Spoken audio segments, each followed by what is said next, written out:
You know something? Remember, there are no shortcuts, son. Quick buck artists come and go with every bull market, but the steady players make it through the bear markets. You're a part of something here, bud. The money you make for people creates science and research jobs. Welcome to The Weekly Trend, a podcast for navigating the markets through the lens of technical analysis. The Weekly Trend podcast is provided for educational purposes only and does not constitute any professional advice. Listeners should not act upon the information or content without first seeking advice from a registered financial planner. Welcome back to the Weekly Trend podcast. Today is Friday, March 11th, 2022. S&P 500 is currently sitting at 4254. I'm David Zarling. I'm here with two individuals on the verge of knighthood, both of them Esquires, Dan Gorkuber and Ian McMillan. Speaking of knights, lots of chop. Great. So much chop. So much segue. I try hard. I'm a tryhard, as my kids would call me. So we've got S&P still within the range that goes back to February 24th, which would be the gap down upon the Russian invasion. So price still sits within that daily range. Of course, the market's always giving us information. And so we want to provide what we're seeing to those listening. What are we seeing? Not a lot of movement. I mean, you've got Russell 2000 has been, we sit at 198 right now on IWM. Same thing we traded at January 20th. So back and forth. You know, I'd say I believe this to be correct, but you've got a majority, I think over 50% of stocks, over 40% of stocks for sure, it might still be over 50, are below their February 24th close. Wait, say that again. How many? Over 40 to 50% of stocks, I haven't run the data today, but are below where they closed on February 24th. Oh, okay. Good information. It's good information. So, yeah, we've seen bounces, and you still have, right, Apple still below its September highs. So that big, giant has not fallen yet, which we will say it would be hard to have a flush without Apple and Microsoft going down. Well, and I know Pratty shared a nice chart of Apple the relative versus S&P, right? So we're looking at this goes back to our analogy of good players carrying the team, and Apple being one of those. It's an all-star that, like Ian's talking about, that we would see Apple start to underperform the S&P to take the S&P lower. And Pratty's chart is just showing that possibility does exist. Yeah, and we saw that last year, right? So Apple underperformed the S&P really the first half of last year. Indices still did fine. So yeah, we'll see. I mean, Microsoft would be another one like that. That's kind of in that same territory. But if we paint the broad picture of, there's a juxtaposition. In one sense, we haven't gone anywhere in U.S. indices. Yeah, but across the globe, they're still getting hammered. They're getting like it's not. You've pretty. seen some bounces, yeah. Because right, Monday was pretty rough for most of the world. Big gap downs on Monday. Let's globetrot a little bit. I mean, on March 7th, Europe using something like IEV down 20%. Yeah, I guess the bigger gap downs came last Friday. Emerging markets, which had been a leader going into year to date, and that reversed quickly. That's not going to go anywhere with China doing what it's doing. Yeah, so that's another one. And so China's not going to go anywhere doing with Alibaba doing what it's doing. So explain that. So Alibaba's like the Apple of. I'm not saying the same type of company. I'm saying stock capitalization wise. Yeah, it's important. It's important. And then you've even had these, right, like JD, which had actually been holding up kind of nicely, considering it was a Chinese internet name. Was that the last general? To fall? It feels like it. I mean, something like FXI, which is your large cap ADRs from China, down 46% since January of last year. And more recently, if you want to call it February 24th, when things really started to accelerate.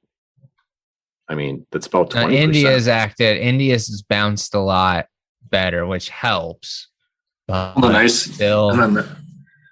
thing too with the China arena is, I mean, on a relative basis, it really hasn't been winning any battle for a while now, and it continues to kind of to show that, Right. And that's why the industry, the financial planning industry, the asset management industry using modern portfolio theory says that you should always own a slice of international. Because you never know. You never know when it might go on right.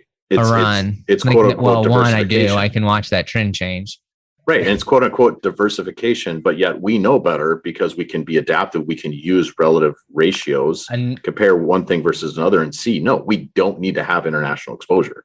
Another point to make on emerging markets, stock that we hold dearly to our hearts on our team, and hate to see the reaction, but number one holding in EEM, 7% TSM. Yeah. Are you shorting this year at 106? Because that's where I would be leaning. So what does that mean now?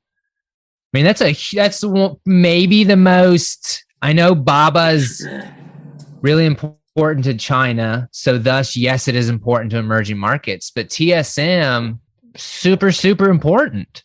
Right. And it's broken. I mean, as long as it's below 107. Yes, totally agreed. Like it is now a shortable stock, which, like you said, that pains me to say.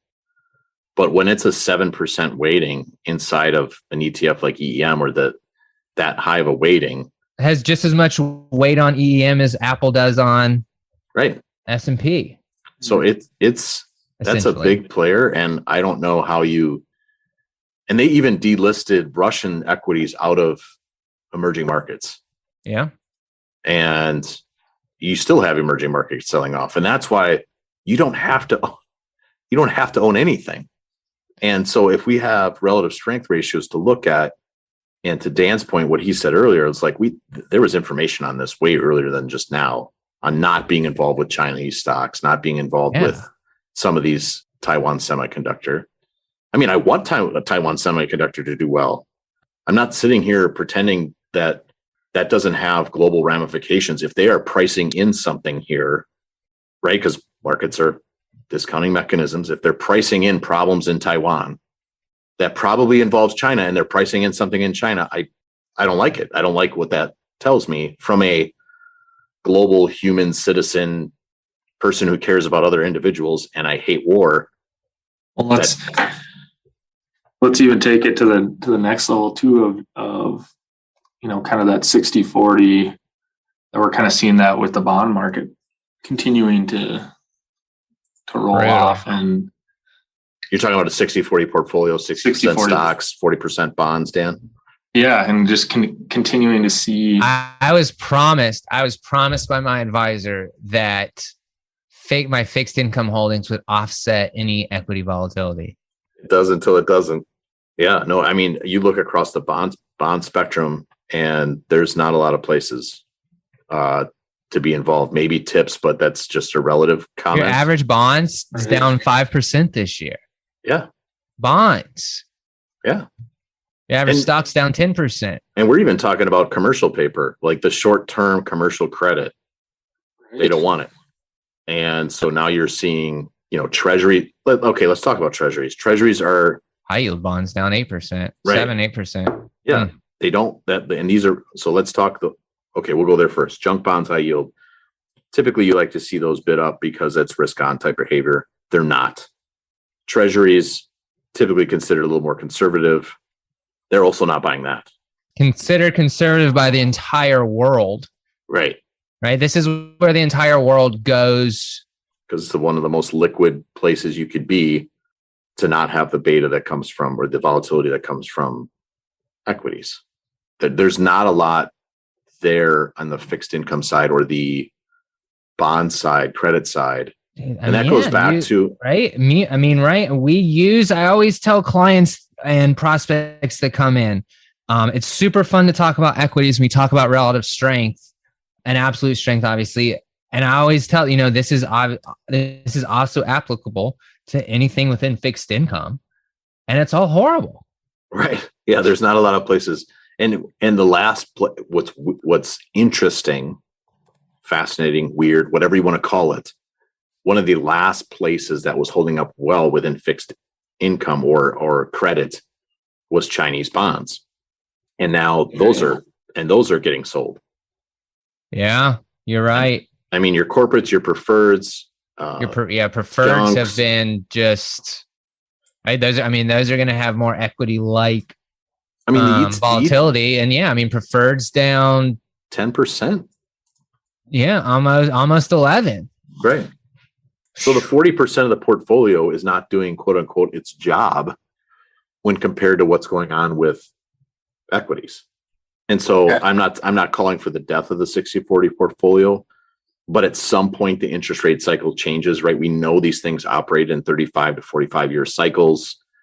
We've known nothing but lower interest rates since the early 80s, higher bonds.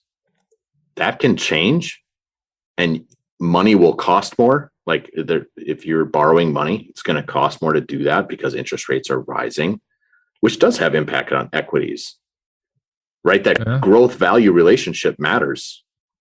And what are we seeing there? What are we seeing in the growth value area? To go back to Pratty's, Pratty had the example with Apple. I know you've shared some charts of, I believe it was mega cap growth versus mega cap value. Yep. And it continues to show people wanting to not own mega cap growth, right? The strength is coming from value. And your mega cap growth names are, right? Those are the like Adobe's and Microsofts of the world. What are some household names that we would be seeing out of that? Like Apple, Microsoft, Amazon, Google, Tesla, right? For your mega cap growth. But it's so funny because like you flip to the other side and you say, okay, mega cap value. I bet people can't name names because the mega cap growth has been in such favor for so long. Yeah, this is stuff that no one that's become interested in trading or investing in the last 7 or 8 years wants to own mega cap value. No one wants to own Uncle Warren as he's hitting all-time highs today. Right. You want Johnson & Johnson? Yeah. ExxonMobil. Chevron. Yeah, these are old school names. Archer Daniels Midland. And it's awesome to watch because there's some people who will not be able to get over their behavioral biases because, these are boomer companies. Right. These are companies. These are the old school names. Yeah. These are old school blue chips that your dad used to buy. Yeah. And so here they are outperforming. And I'm not saying you need to necessarily own them out because again, I'm speaking on a relative basis, but they're down the least. Mm-hmm. And that fits that higher rate type environment. It fits you could argue also maybe risk off type environment. And that goes back to smalls versus large cap. What are we seeing? You think your average 20-something trader wants to own U.S. Steel? No. Mosaic? No. Your young investor wants the high-flying growth name, the fancy story, the sexy they want to name. own Roku. They want to own Coinbase. AMC. Oh, you went there, Dan. Which is... Ian? I know. We're close. We're close. It's the hodler culture. It's the whole thing. And I got to be careful how I say that because I love that there's a whole youth movement. And we've always been good at clarifying our stance that this is long-term, that this is great for the industry and people learning. Right? Because there's going to be some people that make money. They're going to learn mistakes. And mistakes, like we've all done it. Mm-hmm. Everyone has bought the story stock. Right. Everyone has bought the story stock and lost 40, 50, 70, 80%. Are you talking about TiVo? I mean, there's been so many of us. Is Roku the next TiVo? Yeah. Right? Like, does Pop still have the TiVo packed full of Braves games? Man, those are the days. Yeah, you remember TiVo? You remember TiVo? Like, everybody was going to have a TiVo. It was a thing, and I mean, they did product. Just like everyone has a Roku, right? But then, I mean, at some point, the world changes, tech changes, or it's just not. I mean, it's just run its course, like right. Can't marry it. Yeah, man. I like that. Can't marry it. I mean, okay, so going down the value, and we named some names there that are not sexy. Let's drill a little bit more into, let's call it value. There's some really interesting spaces that have just been neglected, and the majority are not talking about. That charts show us, right? They give us hints at things like metals and mining. Yeah, what else? Nice little shakeout. It's held up. I mean, we're talking about metal and mining companies. We're talking about shipping companies. Shipping, yeah. Are you throwing shipping in growth or value? Well, I would call it. That's a great question, because right, that could be economically sensitive. Yeah, like cyclical. Very cyclical. Right. That's a. But you would expect shippers, like if I told you shipping stocks were going to be a leader in Q1, would you have expected global stocks to be down 12%? No, because Ian, I remember us giving us a presentation, and this might have been in 2019, 2020. Anyway, it was what we were seeing trucking and shipping doing really well along with semiconductors. Yeah. And this was like risk on type, like, let's get really long here. Mm-hmm. Now, the flip side of this is shipping, yes, doing well. Semiconductors, horrible. Semiconductors, not so much. And semiconductors really hanging on by a thread. And I mean, it's got a divergence, right? We've built a lot of divergences in so many areas over the last week on daily RSIs.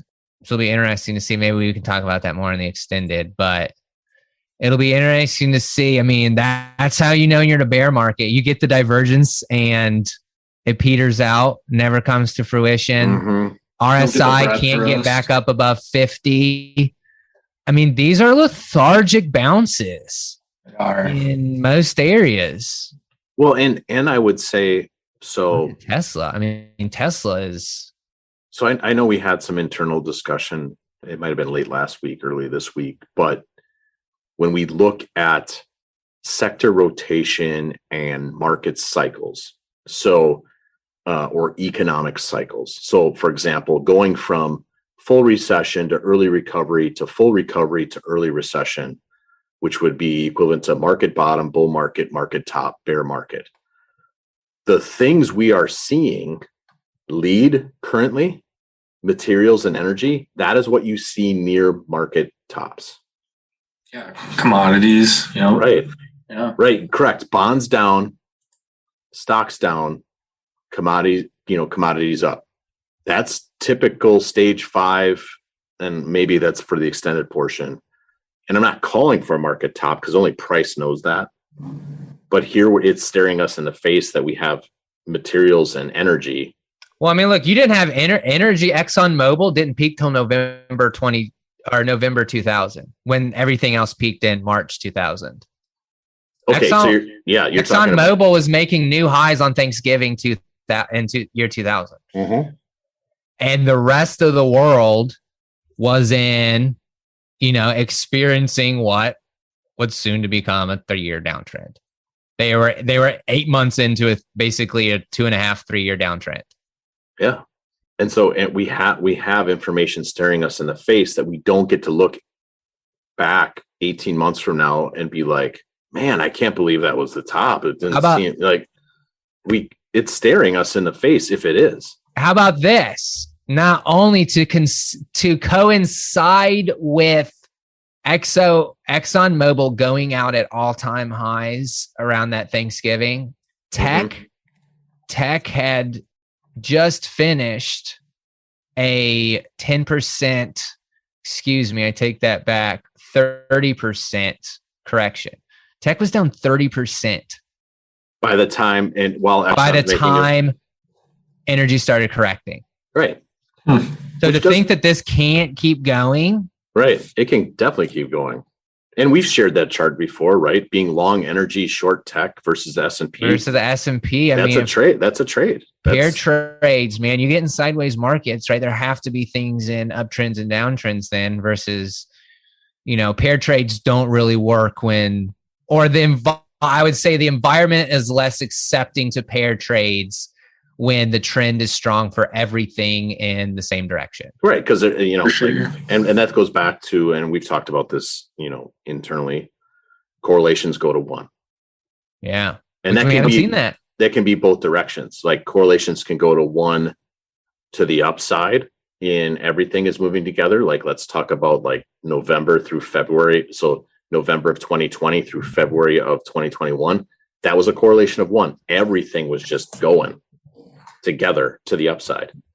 Now we've got a situation where everything hasn't gone to 1 to the downside, but during COVID, it did. The COVID panic crash, everything went to 1, meaning everything was being sold together. Treasuries, oil, commodities, stocks, bonds, everything getting sold.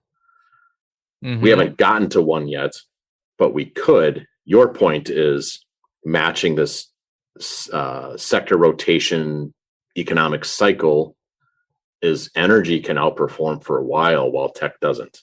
And that tends to be end of bull market especially if behavior. It's the same, like we're coming out of this massive tech run again, like we did late 90s. I'm not saying that this is, that we're going to look back and, March 2000 is now December 2021, but similarities are there for a prolonged drawdown. Yeah, no, exactly. Like that. I think that's the best way to say it. The evidence is building that this is going to turn into a prolonged drawdown that probably has more weeks and many people would ahead of it. Many listeners would be like, well, yeah, duh. Like there's a war in Ukraine and yada, yada, yada. This started way before a war in Ukraine. Correct. I don't pretend to wasn't buying oil 2.5 months ago because Putin was going to bomb, his next door neighbor. Mm-hmm. Exactly. So Dan, what types of names? So when we talk about non-sexy names, what types of names are we seeing in? It could be shipping, metals, mining, whatever.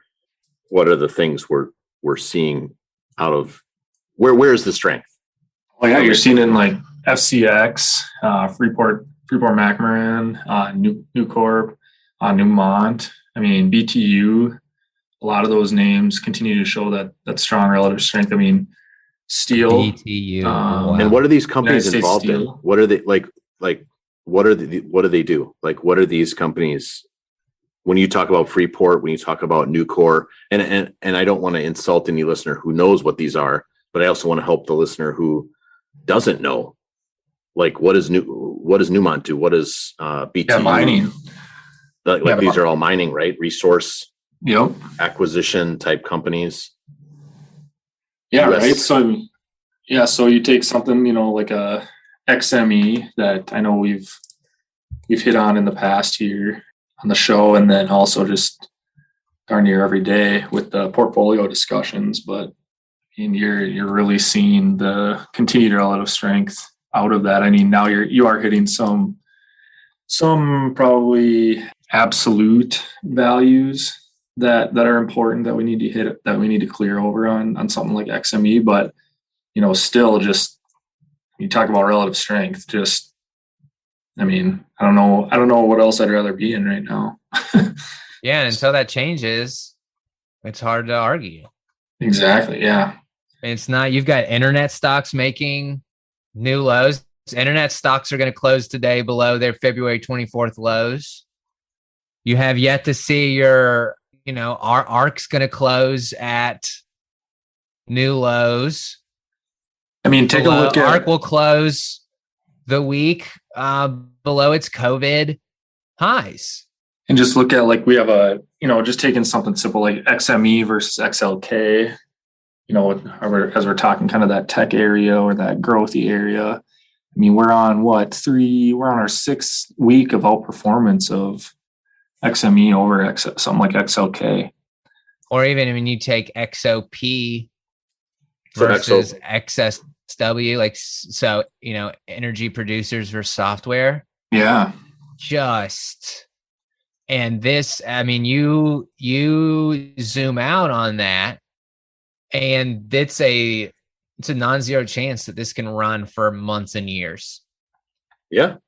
Yep, absolutely. And I think that's really important to diagnose, because I'm wondering how many portfolios have been tilted towards growth and tech for so long that they've been caught flat-footed on this. And this is why we adapt. This is why we use charts. This is why we study supply and demand. This is how we adapt. Yeah. Like, we can be involved in these. You know what the sexiest name is the one that's going from lower left to upper right. Doesn't matter. We don't need to sit here and have a thesis about what the long-term prospects are. I just, and please, if you're a client, you hear this, shoot me an email. Maybe I'm wrong, but I feel like our clients are here to make money, like to make money for them now, not to guess about how strong a stock may or may not be in 2027 and whether we think it's a good value today.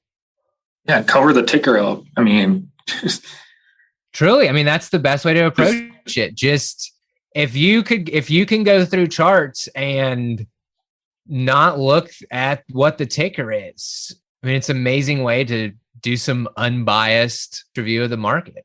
Well, and be involved in the things that drive the narrative. Don't be involved in things just because the narrative is what it is. And what do I mean by that? So everything we've talked about, metals and mining, et cetera, that's inflationary type spots to be. But we're not involved in those because that's the narrative. It's because that's what price is showing. Like Peabody Energy, coal. Like, okay, coal. Like coal. Beautiful. Yeah, beautiful coal, right? Which drives, I'm sure some. I've never had a friend text me about what's buying the best coal stock. I'll tell you that. Yeah, exactly. Like, grandma has not reached out and talked to me about like what coal stock they should be buying, what mining stock they should be buying, because they're non-sexy names. But that's where we're at right now. Like the information is the information. The data is the data. You don't get to argue against these things because they are just, it's factual. The price is factual. We don't get to say that price doesn't exist. It exists. The ratio exists. So being involved in these things make a lot of sense just because they're factual. And then let the narrative play out, whatever narrative you want it to be. And that goes back to the Taiwan semiconductor thing. It could be talking about inflation, and these are real things. I don't want to like downplay them. Like I know people are paying, like when we look at grains, right, for example, and we don't need to go down the Kansas City versus Chicago wheat thing, but there's inflation in the food, and that's real. Yeah, that's real for people. And I don't want to sit here and be insensitive. Like that's a real thing for people. Or gas, like filling up your gas tank. That's a real thing. It is. And that's why you're involved with markets, though. Correct? Like, for example, like the way to protect your purchasing power is to be involved in the things that have an upward trend from lower left to upper right, because that's what protects your purchasing power. If gas is going to be $12 a gallon, and I'm being hyperbolic here, then you better be trying to make some money during that period. Right. We're involved in markets to make money and manage risk. We're not involved in them to have fun. Right? That we're not in it for the dopamine fix. No. And that's, a lot of Robin Hooders, and nothing against Robin Hood. I get the platform, et cetera.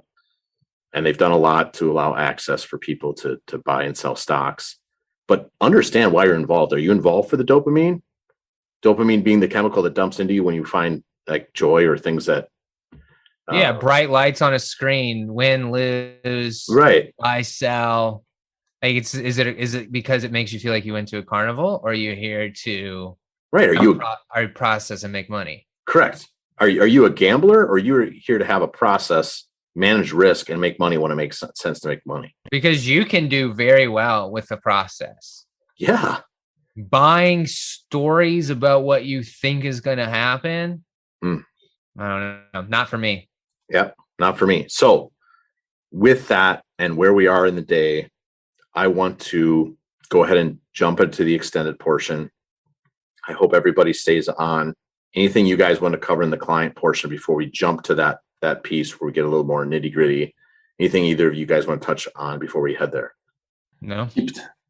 If this inflation thing keeps up, we just got to hope the dollar continues to, and we'll kind of touch on the dollar here. No, it's a great point. Actually, teaser for the next part, but I actually let's do this now, because I think if someone's going to sign off, I want them to hear this. You're talking about, we see all this evidence of inflation. It's happening, but it would blow their mind to understand that the dollar on a trade weighted basis or compared to its currency counterparts across the globe is higher. Yeah. So we're seeing inflation, but the dollar is higher. So the inflation is actually happening at tremendous pace globally, but not as much in the US. It's happening here, but globally. Is that a fair summary, Dan? Yeah. I mean, you're seeing, the inflation story. We can look at it a couple of different ways in the market, right? But then, that trade weighted dollar, Dixie, I mean, is trying to keep pace.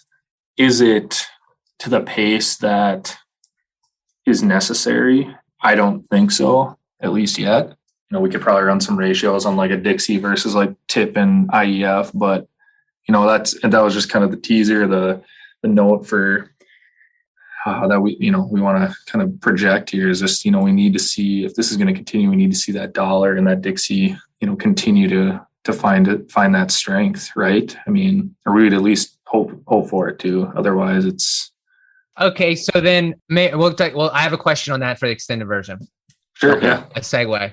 Yeah. Are you talking about like what we're seeing inflation wise when it's like US and Russia and Poland versus a place like Japan? No, it's more related to just the fact that commodities have also remained strong. Yeah, love it. Okay, good teaser. We'll leave it there. Everyone that's listening, we hope you stay on. There's going to be some good stuff in the extended portion as well. Take care. Have a good weekend, everyone. Have a good weekend, guys.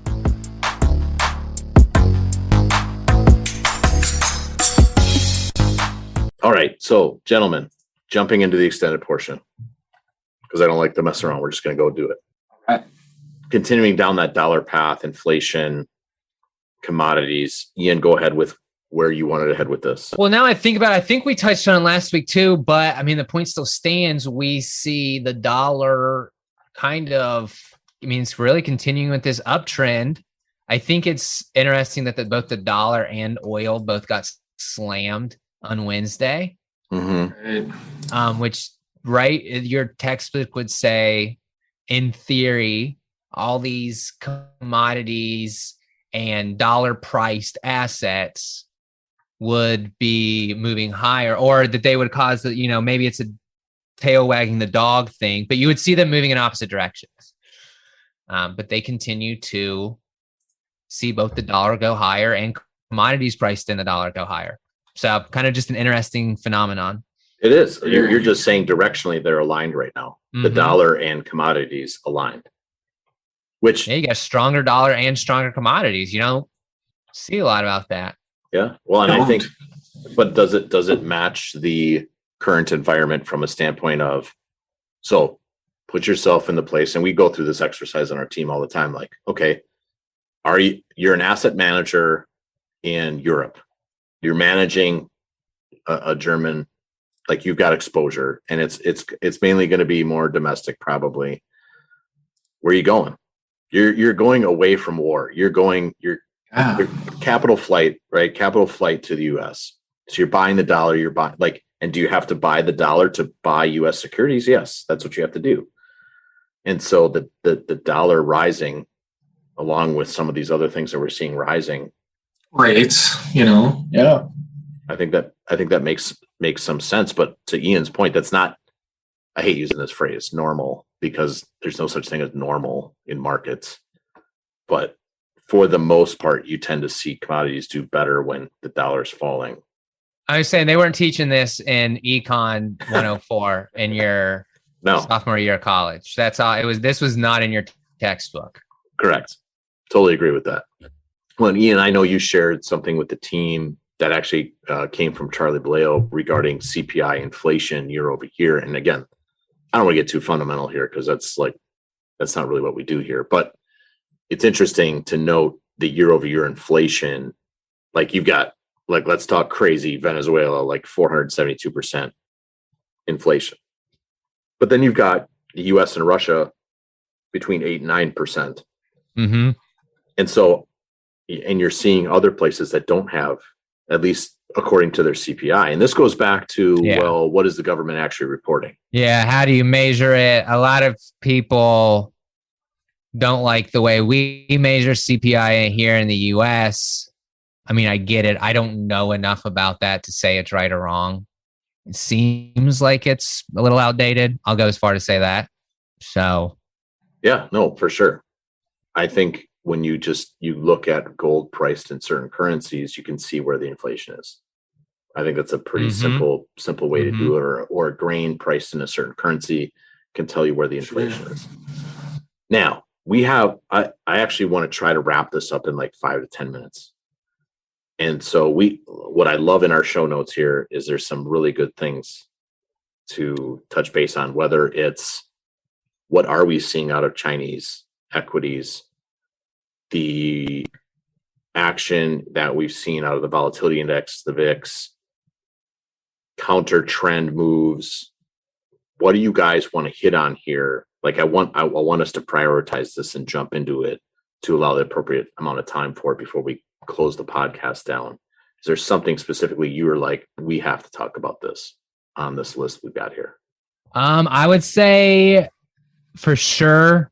I mean, we hit on China. I would say this compression we've seen around important levels going back to, you look at it on the Russell, we're consolidating below that range, right? That 8-9 month range we sat in. You've got the S&P that for the life of itself cannot get away from its September highs, from its September lows. And this like 4260, which was the lows in September, or I guess that technically early October. And then again, earlier in January of this year, it was late January. But I mean, again, we've been here 6 weeks now on the S&P. Mm-hmm. Yeah, your point being that price, and it can continue, right? These ranges we've built, this could easily go on throughout the month. Right, out the month into April. Yeah, and if that's the quote unquote strength, like that price is just going to sit in this range, wrapping around the important level of like 4260 on the S&P 500, right? Because that's the seasonal pattern. That's the seasonal information we're in right now for a midterm election year, is that now through mid-April is supposed to be really strong. Now it's supposed to be. Now it's important information that we haven't been tremendously strong, but your point is we could see compression. We could see price continue to wrap around this important level around 4260 on the S&P and not resolve itself until April. It's definitely a thesis on the table that can happen. If we go sideways in a period where you're usually up 4 or 5% over a couple months. Yeah. Well, it's kind of fitting the VIX thesis, that we've kind of outlined here today, right? I mean, yeah, talk about that. I think it was, we're currently seeing the VIX down on the week, believe it or not, and kind of showing that bearish engulfing. Wait, you're saying we're potentially going to have a red week in U.S. indices, but and VIX down as well. Yeah. Mm-hmm. Yeah, that's pretty unique, I would say. Which you don't see very often. Do we have other environments that we're looking at? Because we're market historians, we like to study markets. Because you always want to be careful, right? Because like analogs, charts that look like something else, by the time that chart becomes aware, people become aware of that chart, the analog's typically over. But it's worth studying these different periods to understand how, right? It's human behavior. You're just studying human behavior. So are there other periods similar to what we're seeing? For example, Dan pointing out VIX doing something like this currently, even though stocks are down, we've got price compressing. Do we have other periods that we could look at? Yeah, I think Ian brought up 2008, right, Ian? I mean, you pointed out that nice. like August '07 to March 08. I mean, you get a VIX that has some really big candles in both directions, basically goes nowhere. In fact, it's ironic. It's around this 28, 29 level that we sit here now. Right. You see VIX break lower over the next 2 months. That's kind of S&P's last push. And then the wheels kind of fall off and we get the GFC.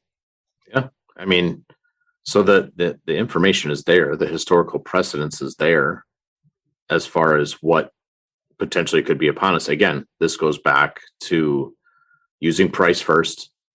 So if we have a level, how many times we talked about IWM 209 is a level we have to get above to see small caps at least back in a range or doing well. And we're not. And you started off at the beginning of the show talking about IWM being sideways for over a month since the end of January. So we have this energy. Basically, think about this period of time as like this energy is being stored up, and it's going to resolve one way or the other. And I don't want to sit here and tell people what that direction is going to be. And really, what you need to do is, if you're listening to this and you have a predisposition, like if you're sitting here saying, like, I know it's going to be to the downside, maybe, but you better sure as crap, like you better have a process for identifying when that you're wrong. And that would be if we're back above 209, man, look out. We could be next leg higher, pretty aggressive. If we get back above 209 on IWM, I would expect that to move very quickly. Yeah. I would assume we would be through, what was that other upside without looking at 234? Mm-hmm. Was the top of that range. Yep, 233, 234, absolutely, yep. I mean, you could easily do that in a month or two, which would be a very quick move in the context of the chart. Right. And so, and what I want to look at here at this point is this compression that's happening around important levels or just below important levels. Dan, what are we seeing from an institutional level participation or lack thereof over the past, since let's call it the Russian invasion, the Feb 24. Well, it just seems, I'm going to say it seems like the feel like, right. It's showing that it almost seems like we're waiting on something, and it seems like the big players, big players, they really move the markets at the end of the day. It's not your retail, it's not your mom and pops. It's your big guys coming together, moving these markets, and it just seems like they're not around. You shared a good chart where it was the bid ask quantity or spread where we've just kind of seen that dissipate, and that's showing great evidence that we're not seeing push either way. I think another good study that we've kind of talked about the last couple of weeks with the team is relative volume, throughout the day's sessions where we're just seeing that relative volume on, some specific futures that's really starting to kind of dry up. Obviously it's not every day, right? But it's just kind of showing some of that weight of the evidence that the compression, the big players, either they're waiting on something or they're just not here right now. Great. Or maybe they're elsewhere. They're crude oil, energies, and foreign right now. You know what I mean? It's right. Like we talked about earlier. There's definitely some getting out of foreign equities going on across the globe for sure, based on what we're seeing. Same with a lot of credit instruments. And so what Dan is pointing to is when you look at volume and who's involved, for a little while here, there seems to be a pause. And we don't know directionally which way this will go, but eventually the big money will get involved and it will push directionally which direction. Like a lot of energy is being stored up right now. We are stacking the firewood, and that firewood's going to get burnt up eventually. And when that is, maybe this compression ends end of March, mid-April, and we have a direction pick. But for now, we chop, and that's where you got to be careful, from a risk management standpoint or exposure standpoint is not necessarily getting aggressive on either direction. When we go ahead. Well, no, just the analogy I think of as I kind of think about this is like, remora fish, right? The fish that ride sharks. We're seeing that shark just kind of sit right now, and remora fish aren't going to be pushing the sharks and pushing the market and pushing the waves. The shark's just sitting there. Shark's sitting there. Seems like there.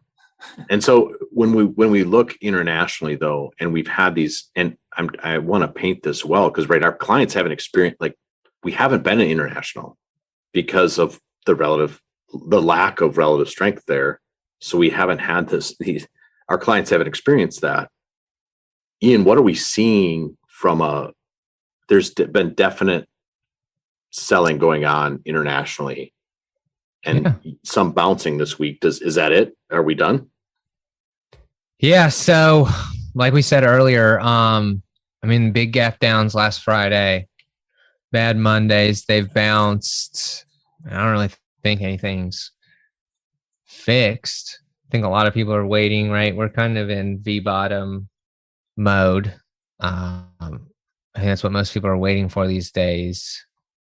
But a counter trend bounce a few days. It's not like is that a good characteristic? Is that what we're looking for? Like, are these Europe's out of the woods? International stocks are out of the woods. I wouldn't say so. You still got France sitting at below its COVID highs. I just think of look at what they did to Italy. Yeah. I just think of France, Germany. Man, we should paint that picture. Yeah. Go ahead, Dan. What were you going to say? Well, just kind of trying to paint the picture of like a counter trend, like counter thesis wise and theoretically, like counter trend bounces. You'd like to think of them as. These were just bounces up into like dramatically falling 20-day moving averages in a lot of these things. These are right up into Fibonacci retracements like the 382. And that's information too. Like if you're a technician, if the bounce is like, there's more strength in a bounce that's 50% retracement than the 382. So the potential for more downside on a bounce that only gets to 382 is greater. Yeah, and if the bounce is only shorts lifting and not like, and I know that's buying. We know that's real not buying, people coming in with conviction. But if it's not like new position buying necessarily. It's just maybe shorts lifting their shorts. I don't know. It's an interesting, not the same behavior. Yeah, exactly. But yeah, it can kickstart buying. It can kickstart some institutional buying, but we haven't seen that on any of these bounces. Right. Yeah. I thought we might have had it on the 24th, but that thesis has obviously nullified itself for now. Your point is exactly like Italy is back to where it was when things really got accelerated from the COVID panic crash. Germany, France, you name it. It's really the internationally, when you look internationally, the places that are holding up and doing the best are your ones associated with mining, whether it's coal, some of these India names, or Colombia, or other types of mining. Those are the international areas that are. Canada's held up well this year. Yeah, and I'm also impressed with. And by saying that, I think it's up like 1%. Well, hey, what? That's relative strength. I was going to say plus one when everything else is minus 20.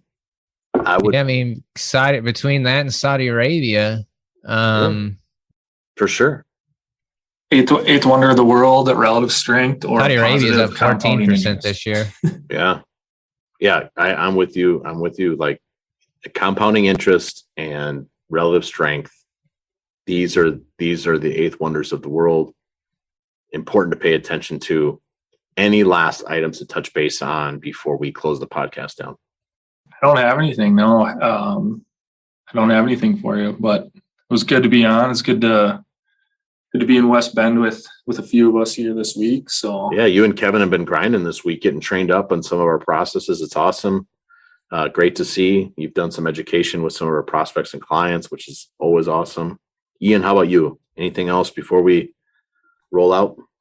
No, I'm just still, I think the market is guilty until proven innocent. You got bad moving averages overhead, lethargic bounce attempts.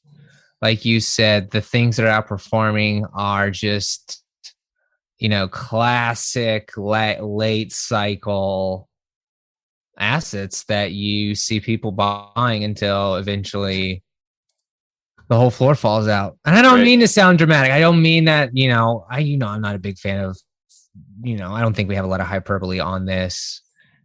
But people like, oh, you guys have been bearish for 2 or 3 months. Well, yes.